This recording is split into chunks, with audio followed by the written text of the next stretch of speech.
speaking to the NTA. Thank you. Well, I'm just thinking to start off. Excellency, you just clocked 79. How does it feel, especially bearing in mind that you have enormous responsibilities on your shoulders as president of Nigeria, a rather complex country? Yes, I think COVID-19 has come to our rescue in the sense that the amount of people that need to see you can't see you, so that really gives you more time. And about my age, yes, I see my colleagues, they are now resting, and I assure you that I'm looking forward to the next 17 months when I too will have to be less busy. The age is telling on me. Working now for 6, 7, 8 hours a day, flat in the office, is no joke.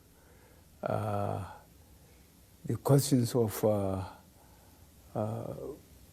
executive council, memos from as many states as possible to be considered virtually every week. So really it's a lot of hard work. But as I said, I ask for it and I cannot complain. So, Mr. President, would that be the reason why, as you marked your 79th birthday, you said you were looking forward, or you can't wait to hand over in 2023 and retire to your farm? Why is that? Yes, because, look, as you know, I have been a governor. I have been a minister. And I'm in my second term as president. So I have gone through all the system. And really, what else can I do for this country? I have given my best, and I hope after I leave, Nigerians will reflect and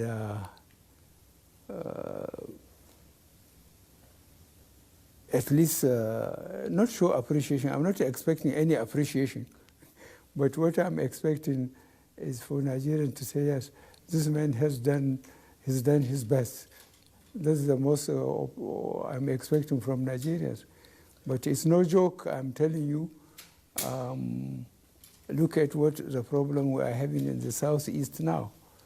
How many police stations were taken over, weapons missing? We closed the border with Benin, we closed the border with Niger, but we have to accept the reality that the weapons are coming from our own armories. Police stations are being attacked and so on.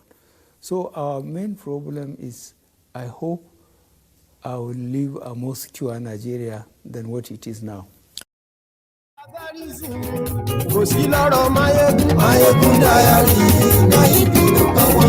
Good evening to you. Good afternoon to you. And good morning to every one of you watching. Right now depends on when and where you are watching from.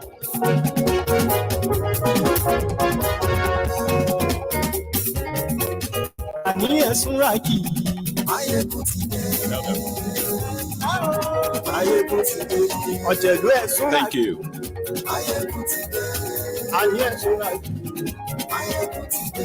Lórí Facebook. Share the podcast. Invite your friends and tell them Maiyegun today.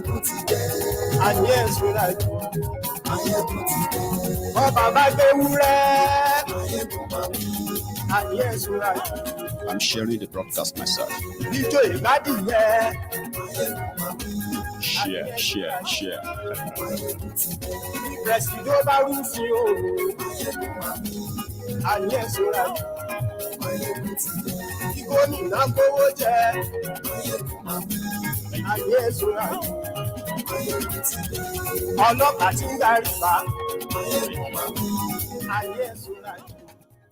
Thank you. So yeah, if you watched my video earlier today, the Sunday sermon, or if you are going to be watching this broadcast later, which is going to be like the replay, okay? So just before I actually get fully into this again, okay? Everyone, whenever you see Maiyegun live, and you see this live blinking on the side of your screen with a new date, the date that corresponds with the date you are watching, mostly like right now, that is live. When I have to rebroadcast my videos, right, I do them sometimes prior to the new broadcast, and you will see the replay. That is for those who want to have a catch up just before, they watch a new one. So this is a new one. And if you are going to watch the replay, it will show on your screen that it is a replay. Just thought I should say that to some of you because of the time difference as well. Okay. So yeah, share the broadcast. Invite your friends and invite everyone that needs to be here, including those who don't want to be here. I'm going to talk about a lot of things as usual. But trust me, if this is your first time, you are likely never going to regret it. If you manage to spend up to 10, 15 minutes with us, you probably will stay longer afterward. Apart from that, this event and the statement from these characters I'm going to be talking about, if you have read the caption of the broadcast and if you have also read the rider, the description as well of this broadcast, it will give you an idea what is he talking about. And the rest of the whole conversation will add up. The bottom line is this: Nigeria is not working. Okay, Nigeria is not working.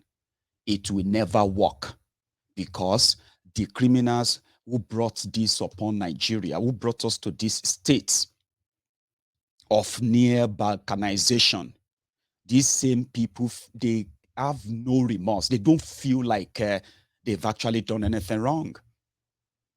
And until everyone comes to that time and agree that until you do away with this current system, then we will continue to be victims of their greed and selfishness, and also their short-sightedness, because that's what greed does to you. You listen to the video of Buhari just there. He was talking about how much he works, how much the hours he works, and then the fact that COVID-19 has limited people that comes to see him, even when the country is burning and boiling every day. Most of it orchestrated by his government, sponsored by his government, or covered up by his government, right? The guy still has the audacity to complain that he works, and that is not a joke, according to him. What I do for Nigeria, I've done my best, but this is his best.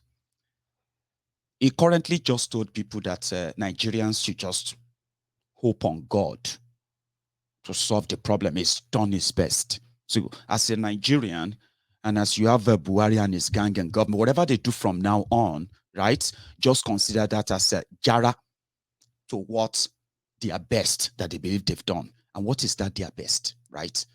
The people of Zamfara, every time you read the news and they say, oh, 20 people killed in Niger.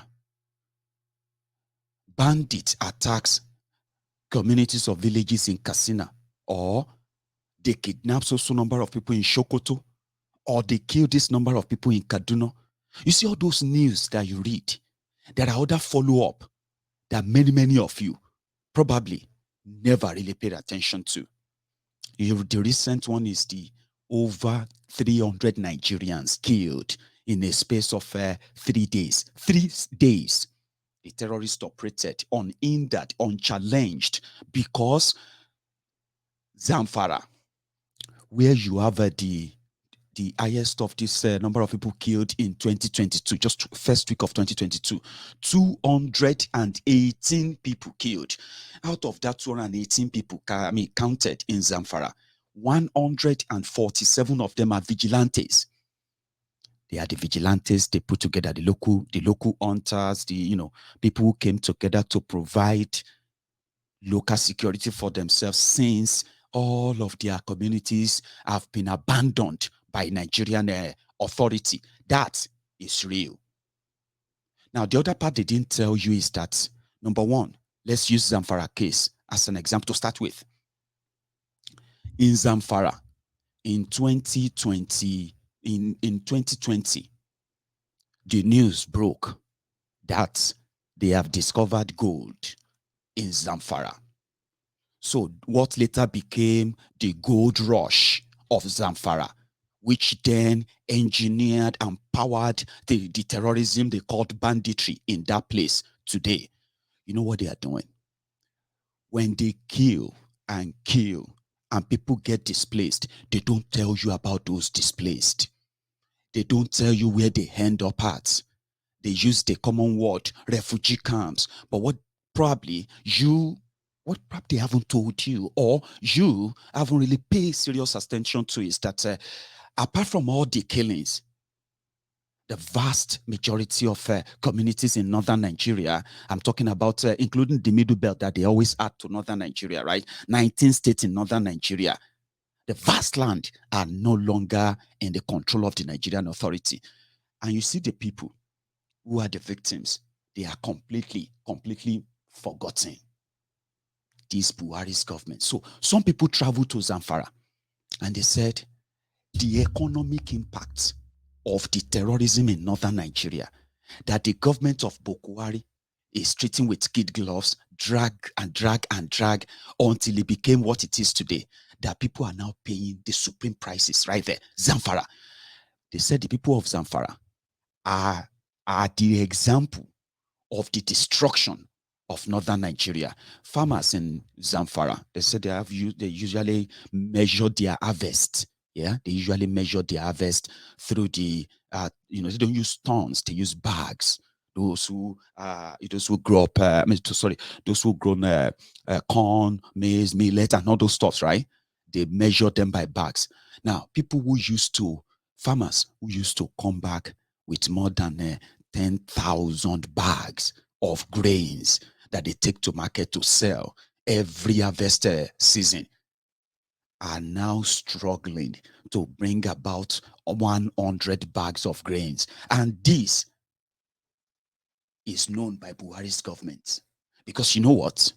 When Buhari came to power, when he started this northern agenda that became Nigeria agenda, World Bank came to Nigeria and they had this scheme, right? This scheme for farmers, for small scale businesses and all of that.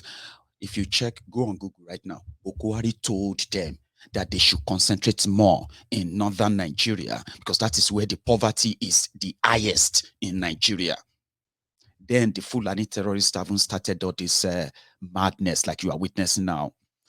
The investment they put there is not just that. When the African Development Bank wanted to give them an agricultural loan, they told them they should concentrate it on the north. When the Buhari's government borrowed money, invested in fertilizers, right? They said, give the fertilizers to them in the north, the northern farmers for free.